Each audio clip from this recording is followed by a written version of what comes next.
KCBS Television in Los Angeles, Southern California's most honored news broadcast.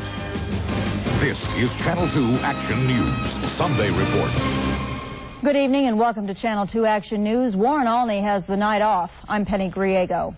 Our top story tonight, even as police clamp down on street gangs, the wave of violence that has terrorized residents of South Central L.A. continues unabated. Tonight, at least 6 people were gunned down in separate incidents. 4 separate shootings took place within a few blocks of one another. At the corner of Ellendale Place and Adams Boulevard, police are investigating a double shooting. 2 men are dead, another injured. Details are sketchy at this hour. So far this year, more people have died at the hands of youth gangs than all of last year. The shaking has stopped for now, but there might still be some nerves rattling in the Southland tonight. Early this morning, a moderate earthquake centered in San Bernardino County woke people from Hollywood to Hot Springs. Ginger Casey reports this shaker had more bark than bite. It could have been worse, but this morning's 4.5 earthquake amounted to little more than a rude wake-up call for residents of the Inland Empire. The quake was centered about 3 miles northwest of the San Bernardino community of Upland. It hit at 8:04, lasting about 20 seconds, as most people were enjoying a sleepy Sunday morning. At least 2 aftershocks measuring more than 3 on the Richter scale followed within the next hour, prompting fire officials to put their engines outdoors. This window at the American Hospital in Pomona shattered, creating a close call for one employee on his way to work. 20 seconds later, I'd have been right underneath it. That would have been frightening. This beauty supply store in Montclair closed for the day after items were thrown from shelves. It's perhaps an example of how much earthquakes have become a way of life in Southern California, that just a few hours after the quake, people were out in droves shopping at local malls, taking it all very much in stride. It was really weird. I mean, everything started shaking, and it was really loud. I was in church at 8 o'clock Mass in San Dimas, and it was a sharp jolt. And I looked up into the sky, and nothing was falling down. But it was really, it was frightening. Did the priest say anything? Yes. Like, my God? No. It could have been worse, but luckily this time it wasn't. In Upland, Ginger Casey, Channel 2 Action News. On the other side of Los Angeles County, firefighters made quick work of 2 brush fires in Newhall today. The first one broke out in Pico Canyon. 1 acre burned.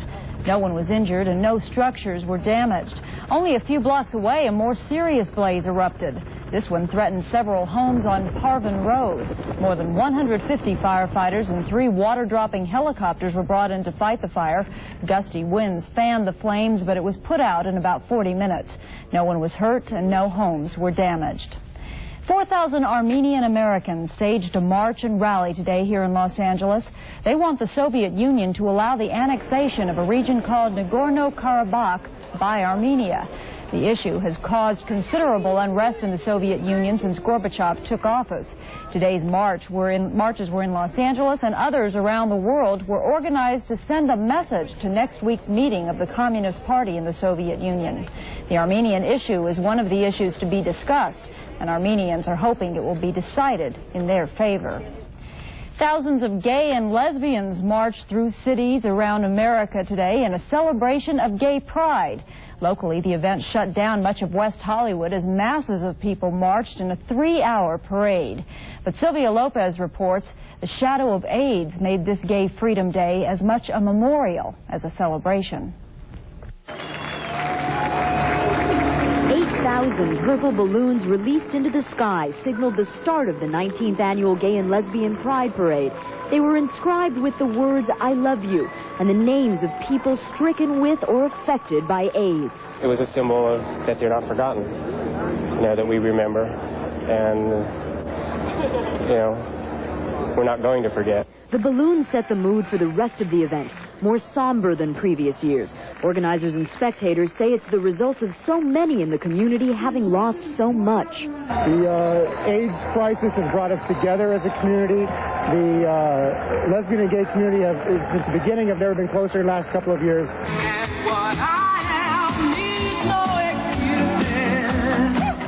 I The crowd is now more conservative. Everybody parties, but yet everybody knows that, you know, you have to watch, right? You have to watch what you're doing. But for all its social consciousness, the crowd of 150,000 people took time to have some fun. This whole celebration has its roots in a New York City protest against police harassment back in 1969. The Stonewall Rebellion, it was called. The annual commemoration gradually evolved into what is now the third largest parade in all of California. After the parade, spectators jammed West Hollywood Park for more music and food. The more than $75,000 raised this weekend goes back to various organizations within the community. In West Hollywood, Sylvia Lopez, Channel 2 Action News. Just a few minutes, Sunday Sports Final is coming up. Tony Hernandez is here now to give us a little preview of that. Yes, Penny. You know, the Dodgers continue to show no signs of letting up, as this weekend in Cincinnati they proved to be a thorn in Pete Rose's side. In about 15 minutes on the Sunday Sports Final, we'll show you how the Dodgers got the red carpet treatment and took advantage, as this might be the final days of Nine and Roses. Angel fans are no longer shaking their heads, as the team seems to be moving in the right direction. We'll fill you in on the Halos' power surge against Milwaukee. At Hollywood Park, a surprise ending in the 49th running of the Gold Cup as reality set in over Ali Sheba and Ferdinand. We'll also show you the Atlanta Golf Classic, where Larry Nelson almost went down in flames in the final round. The tournament went down to the final hole. And then we'll show you dragon boat racing in Hong Kong, which is making a big splash. All this, plus a New Zealander with yet another challenge for American yacht racers, coming up on the Sunday Sports Final right after more news with Penny. Maybe the red situation is because of Pete Rose's diet, or lack of a diet. Have you noticed he's gaining a little bit of weight? That, yeah. Thanks, Tony. Just ahead on Action News, why reverberations of a jet crash in France may be felt around the world when we come back. The deadly crash of a new model Airbus jetliner in France today is dimming what appeared to be a bright future for the plane. The Air France Airbus A320 was making a demonstration flight in an air show near Mulhouse, carrying passengers for the first time. Before thousands of spectators, it crashed and burst into flames, killing at least 3 passengers, injuring 98. Air France and British Airways are temporarily grounding all their A320s, but there are 500 purchase orders from other airlines for the state-of-the-art computer-controlled craft, including Northwest Airlines. Northwest says the crash won't affect its purchase plans. Meantime, word today that the Marines killed in a chopper crash in Japan this weekend were all members of a squadron based in Tustin. The 7 soldiers died when their Sea Stallion slammed into a hillside during a routine flight. Officials still don't know the cause of the crash, but the Sea Stallion has a terrible safety record. More than 88 people have died in accidents involving the military helicopter since 1980. The former Secretary of Defense said today he did all he could to prevent scandals like the one now hanging over the Pentagon. Caspar Weinberger, who was in charge of the Defense Department while the alleged improprieties took place, said he accepts responsibility for what happened. But Weinberger maintains the illegalities were rare and they shouldn't taint the Pentagon's image. I certainly feel that everything that happened in the Defense Department was my responsibility. But I don't feel that if we have some dishonest people who committed crimes and if they have, and go to jail, then I don't think that you should taint the entire department or all of the very fine people, the hundreds of thousands of fine people who perform these tasks for keeping our own security. And I certainly hope that this is not used as an excuse by the professional Pentagon bashers for cutting out enough funding for the defense of this nation. The U.S. Attorney in Virginia is investigating charges that some Pentagon officials leaked classified information to companies bidding for government contracts. Kansas Senator Robert Dole, who was Gerald Ford's running mate, may become George Bush's vice presidential candidate. The vice president added fuel to speculation that he may approach Dole about being a part of this year's Republican ticket. Bush has both publicly and privately praised Dole for stumping on his behalf across the country. Dole says if approached by Bush, he'd be willing to talk about it. Bush has said he won't select a running mate until his likely Democratic opponent, Michael Dukakis, selects his. Well, coming up on Action News, get out those shades. Steve says, here comes the sun. His forecast is next, so stay with us.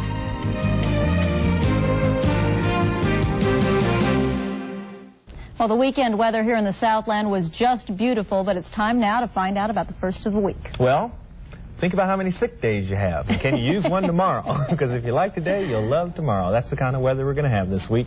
It should be quite nice until midweek when we start to see the marine layer come back in here. But even with the marine layer, we'll still have hazy afternoon sunshine right through Friday at this point. Let's go outside and see what the conditions look like at the current hour. And, well, we'll start with a recap of the day. The high on the day was 83 degrees. Quite pleasant. 62, the low this morning.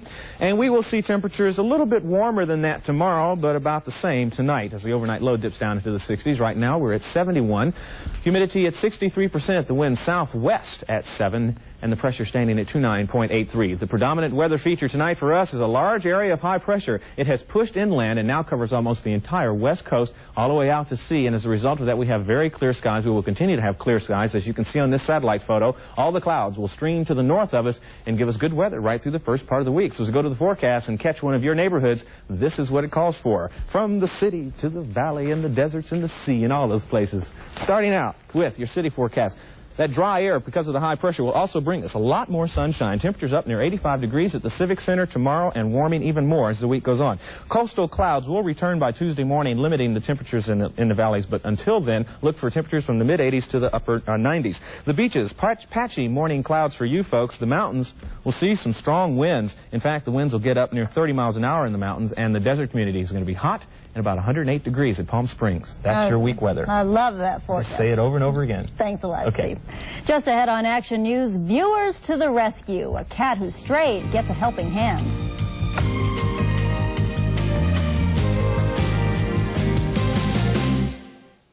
Finally tonight, it was a plea for help from a feline in distress. 6-month-old tabby named Pura has been stuck up in this 70-foot tree in Huntington Park for 3 days. Owner Steve Spear was at wit's end.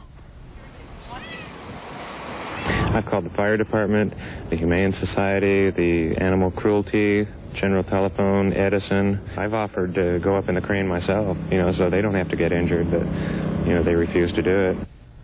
Tonight, some good news. After seeing the story on Action News at 6, a Channel 2 viewer has come to the rescue. Bill McDonald, a tree trimmer by trade, came all the way from Laguna Beach to lend a hand. He climbed up the tree and within a few minutes had Pura purring in his arms and with all her 9 lives still intact. And Bill McDonald has a whole newsroom cheering him on. And that's our news. Thanks for joining us. Sunday Sports Final next. Have a good week.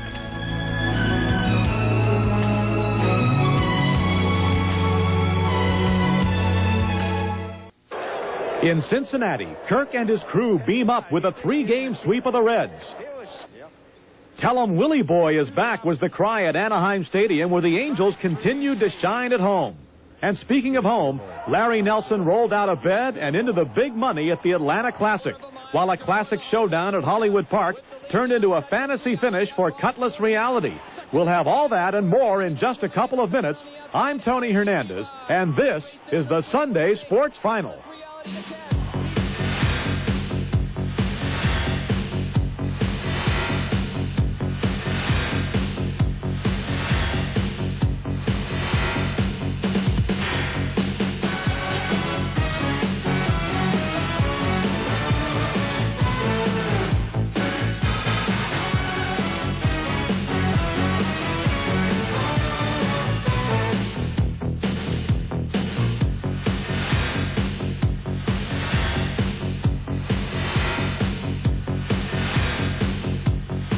This Sunday Sports Final is sponsored by B.F. Goodrich TAs. We make your car perform.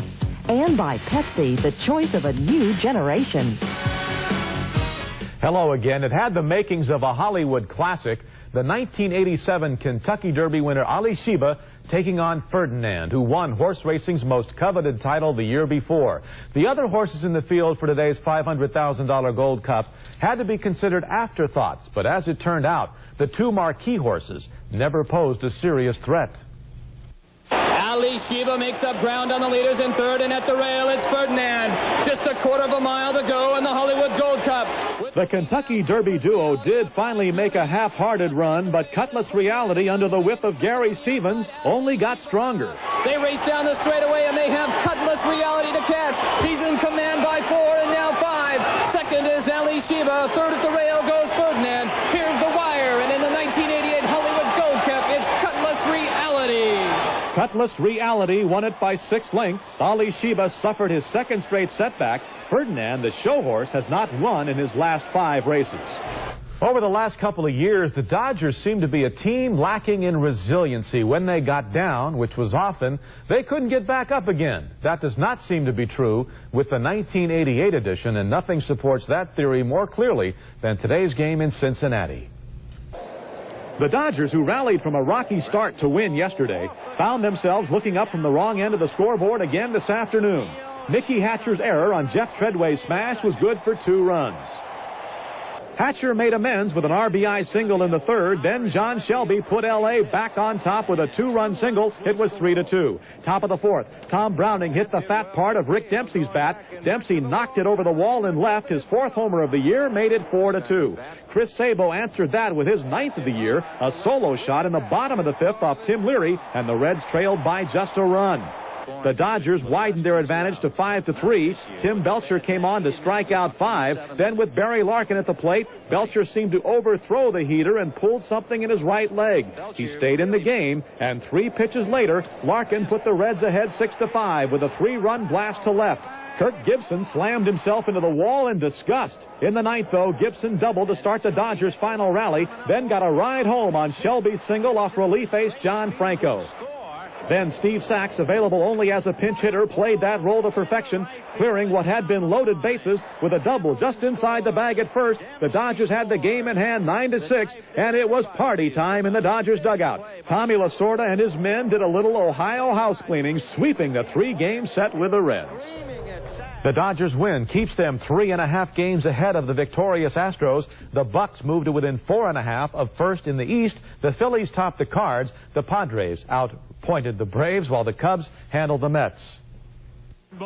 In Wrigley Field, the wind was blowing out and the ball was falling out of Dave Martinez's glove. Wally Backman's routine fly produced the unearned run. The Cubs got their runs without benefit of charity. Vance Law with a bases-loaded squeeze that scored 1 and kept the bases loaded. It was all part of a 6-run 6th inning that sunk the Mets. Sean Dunston closed the books for the day with a 2-run single to right. The Cubs took 3 out of 4 from the Mets. Next up, the rest of the baseball, and Chicago's Michael Jordan shows that no matter what the sport, he can fill it up. All that and more when the Sunday Sports Final continues. There seems to be nothing but good news in Angel Land these days. The club is on a roll. Mike Witt has won 4 straight, and today, Willie Frazier came up with his first win in 10 starts as he looked very impressive against the Brewers. You wouldn't have known it to talk to Bill Schroeder. The first time he faced Frazier, he launched a solo home run deep over the center field wall, and the Brewers had a 1-0 lead. The Angels trailed 2-0 in the 5th when they broke through against Teddy Higuera. Bob Boone, who went 2 for 3, picked up Tony Armas. Boone then got a lift home from Dick Schofield, who hit a laser shot 2-run blast over the wall and left. 3-2 Angels with more to come. Meanwhile, Frazier was busy throwing pitches the Brewers couldn't find. He allowed just 4 hits over 7 innings. Devon White provided Frazier's successor Brian Harvey with a bit of insurance in the bottom of the 8th. When he knocked in George Hendrick, it was 4-2. Harvey did the rest, keeping the Brewers down in the 8th and 9th. The Angels posted win number 8 in their last 10 games. Elsewhere, Darrell Boston's first career Grand Slam paced the White Sox over Texas, while Seattle blanked Kansas City. Minnesota scored a twin killing over Oakland, winning a doubleheader, both by shutouts, and are now just 4 games in back of the A's, while Boston hammered the O's. Detroit lost and saw its lead cut to a game over the Yankees as New York edged Cleveland. The Yankees' Dave Winfield tried to literally knock rookie pitcher Rick Rodriguez out of the box, but Rodriguez was able to keep his skin and sense of humor. But the Indians weren't laughing a few innings later when Ron Kittle appeared to have a home run, only to see Claudell Washington go up and over to take it away.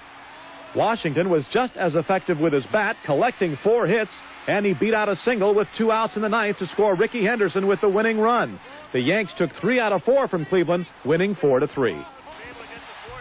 Larry Nelson, who lives at the Atlanta Country Club, figured to have a bit of an advantage at the Atlanta Classic, and in fact he did wind up winning it for the 2nd time, but he also very nearly let it get away. Nelson really would have been in trouble if Michael Jordan hadn't restricted his playing to Wednesday's Pro-Am only. Air Jordan could change his name to Sand Jordan and be just as effective. Nelson began the final round at 21 under par and had a shot at the tour scoring record, but today the putts just wouldn't drop. Paul Azinger appeared in line to capitalize on Nelson's woes, but after owning a share of the lead, he also faltered. He took a bogey on 16. Nelson birdied for a two-shot lead. That's when Chip Beck made his move. Beck calmly drilled the birdie putt on 18 to card a 66 for the day and tie Nelson at minus 19.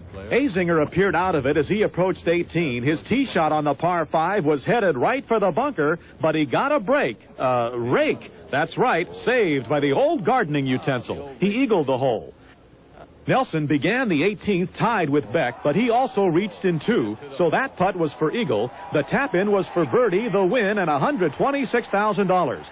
Beck finished second. Azinger took third with the Watkins brothers, Lanny and Bobby, and Dave Rummels, all 4 shots back. Kathy Postlethwaite took control of the LPGA championship with an 11th-hole birdie, moving her a shot up on Patty Sheehan. Postlethwaite, sidelined for the last 4 tournaments with a bad back, found the 18th hole to be a real pain in the neck. She hooked her tee shot into the creek on the left side of the fairway and had to take a drop. But Sheehan, with a chance to send the tournament to extra holes, couldn't find the cup from 5 feet out. Postlethwaite could. She bogeyed 18, but won the $75,000 check nonetheless. Sheehan was second. Dottie Mockery, Jan Stevenson, and Nancy Lopez tied for third. Here is Wallace now into turn number 4, bottom of the racetrack, going down the lap. Rusty Wallace did not have an easy ride at the Michigan 400. In fact, he ran out of gas. Dale Jarrett had a difficult afternoon as well. Who says auto body work takes time? Wallace did manage to recover the lap he lost to the fuel miscalculation and find himself in a wire-to-wire showdown with Bill Elliott.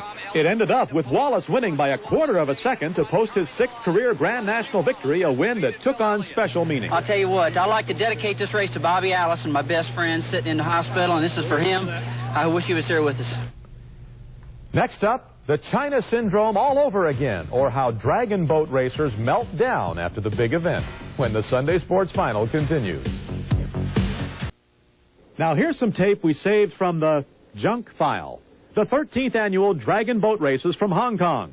The prelims featured 11 NFL linemen versus 22 Chinese women. The women won. In the main event, South China beat 7 other entries, including the U.S. team, Chicago Brigade, which finished third. And at the end, that always popular display of sportsmanship, sink your buddy. What better way to cool down after a grueling 640-meter sprint? And that would feel good here, wouldn't it?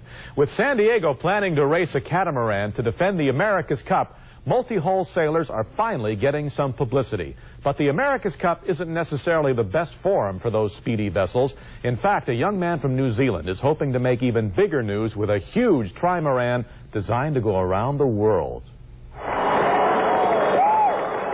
It has been a momentous year for sailing crazy New Zealand. Michael Fay's impressive K-boat has posed a serious threat to San Diego's plans to hang on to the America's Cup.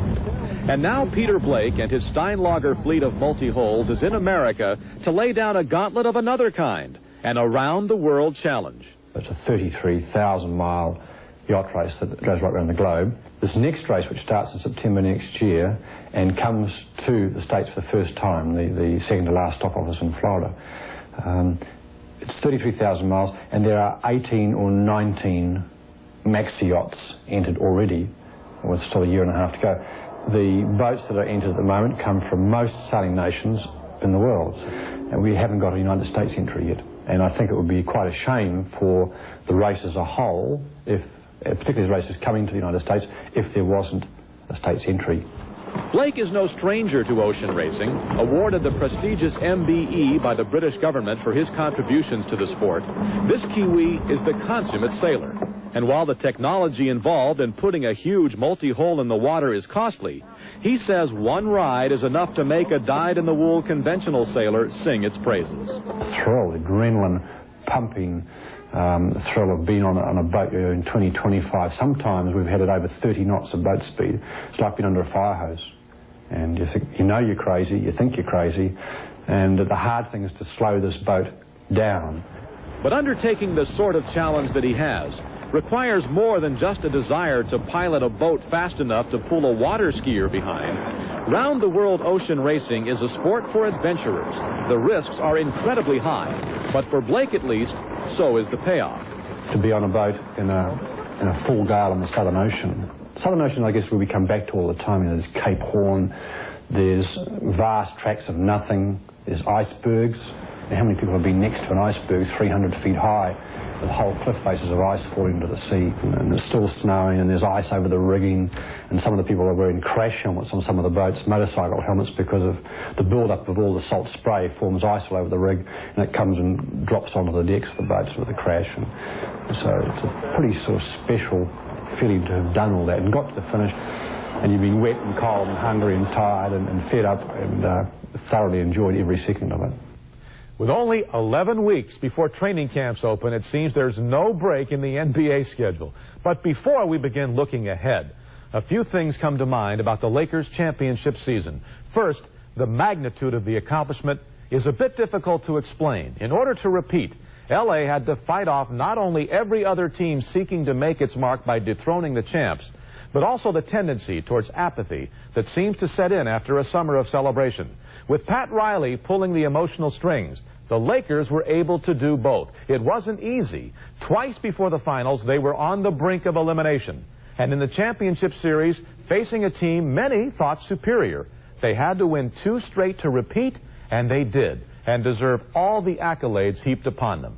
How much of the Lakers' success can be attributed to Pat Riley's audacious guaranteed title? It's hard to say. One thing is certain, though. His players aren't about to let Riley put them under that kind of pressure again. Well, would you like to step up here and guarantee a 3rd straight to start this off, Coach? All right. Can you make us any promises or guarantees? I guarantee you that we won't make another guarantee like we did last year.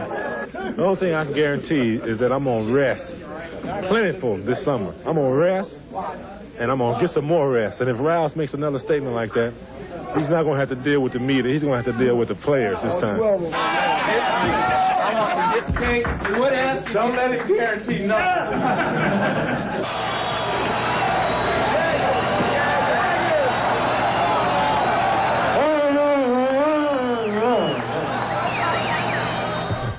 And in USA Cup volleyball, USA defeated the Soviet Union tonight in 3 sets. We have a guarantee for you. We'll be back here next Sunday night. Until then, thank you very much for watching. I'm Tony Hernandez. Good night. What do you think Pat's thinking about now, huh?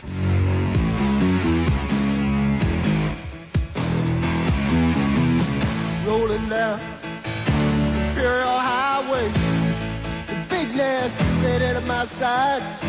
Santa Ana winds blowing hot from the north. We were born to ride. Roll down the window, put down the top, crank up the beach boys, baby. Don't let the music stop. We gonna ride it till we just can't ride it no more. From the side bay to the valley, from the west side to the east side. And now a Channel 2 editorial. 6 months ago, Angelenos were horrified when they got their winter gas bills following the worst December cold snap in 50 years. Many were 4 or 5 times the normal winter gas bills, and some as much as 8 times. That's when angry customers learn about something called the Baseline Act.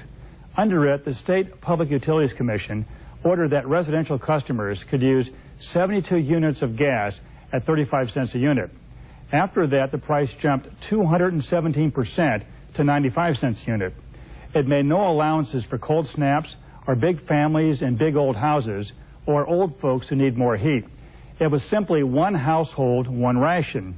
The customers don't like it, the gas company doesn't like it, and the legislature didn't like it. The gas company said it would tote up its profits in May and see if some of those tens of millions of dollars in overcharges go back to the customers. It did, and the money doesn't. Senator Ralph Dills has a bill waiting for the governor's signature to correct the mess. It gives the Public Utilities Commission more latitude to adjust for who pays how much and orders the PUC to do it. It would be nice if the PUC would set rates for residential customers the way it does for commercial customers. For commercial customers, the more they use, the less it costs per unit.